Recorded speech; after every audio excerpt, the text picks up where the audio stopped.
Greetings, sports fans. It's time for another episode of One-on-One Sports. I'm Christian Binder. And I'm Eric Kendall. We've got all sorts of things to talk about, including some baseball that finally matters, a football season that just seems to get longer, as well as Alabama and Oregon teams that just seem to get better. Don't touch that remote. One-on-One Sports starts in 30 seconds.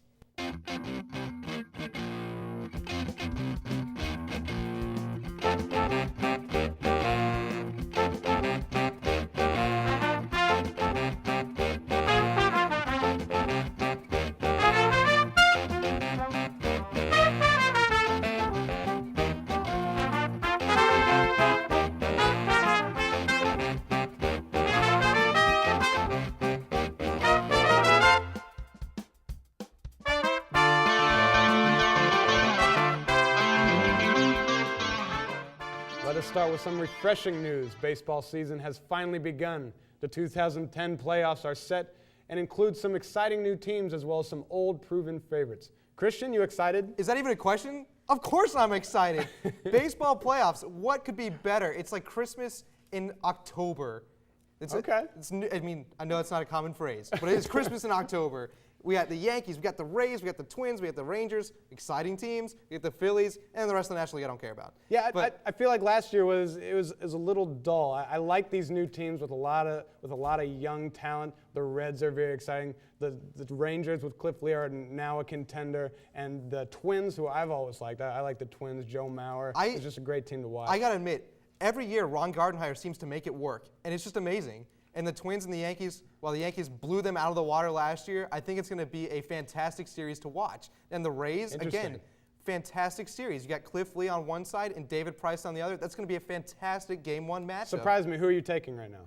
To win it all. To win it all. Well, the Rays have been the best team pretty much all season. It's looking like they got a pretty good shot. Now, wow. the Phillies really came on strong at the end, and momentum's the key here. But the Rays-Phillies, I think we could see a matchup of the 2008 World Series. Oh, wow. Maverick Carter recently stated that race played a role in the negative backlash against LeBron James this summer. Eric, does race have anything to do with the negative hate against King James? Well, let's keep this in perspective. It's a very sensitive subject. I think LeBron actually has a point here. It's not an outright racist thing what Dan Gilbert, what the Cleveland fans did, but it's something that's in the subconscious of fans. It's something when you act that way towards someone who wants to go somewhere else to pursue their career. But it wasn't about race. They just felt betrayed. I don't know about that, Christian. When you look at Brett Favre in Green Bay, saying he's retired and going to another team. I mean, people, they're not burning his jerseys up there. Steve Nash, when he leaves Dallas, I mean, I know it's another free agency thing. Right. Who's killing him that? It's not, but just because he's black doesn't mean that they hate him. If Derek Jeter left the New York Yankees, New York fans would be just as upset and burning jerseys. I mean, I guarantee you that would happen in New York. You have a point. It's not just because he's black, but I think it adds a little something. The reason they feel like they have ownership over this guy and that he leaves the town to pursue whatever he wants to pursue, which is an NBA championship, you get that mad at a guy, I think there's a little bit of that in there. I doubt many would have had the Kansas City Chiefs sitting on top of the AFC West at the start of the season, but maybe even less would have had San Francisco at the bottom of their division. So, Christian, which team is more surprising to you in their start? Chiefs. Chiefs 3-0. Okay. That's a huge turnaround. And what has changed about this team? Not much, except for their coaching staff. Look, it's Patriots West.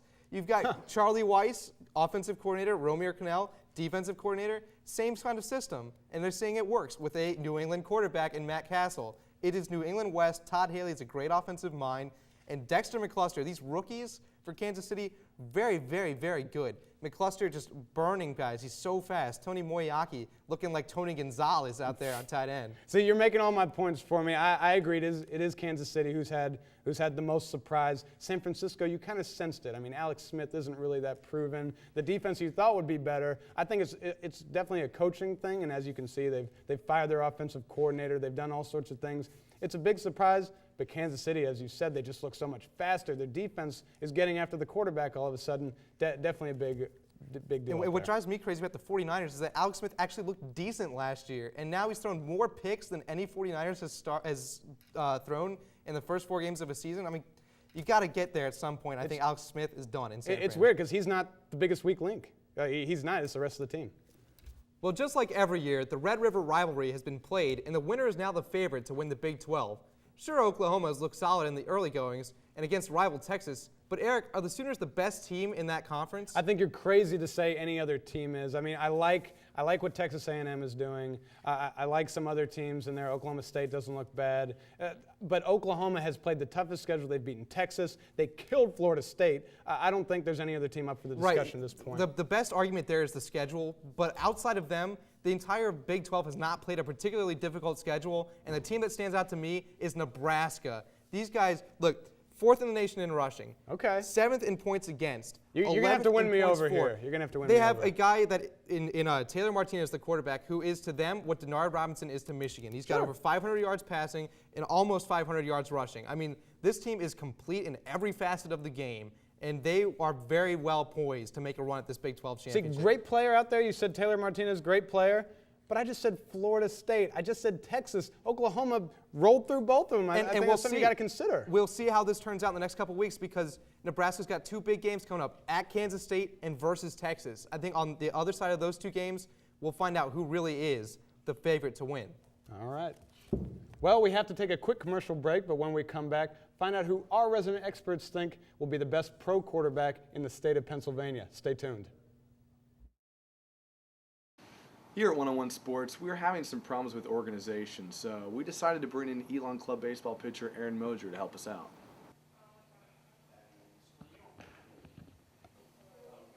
It's not working. Hey, can we get him another mic? Hey, Aaron, grab me that mic.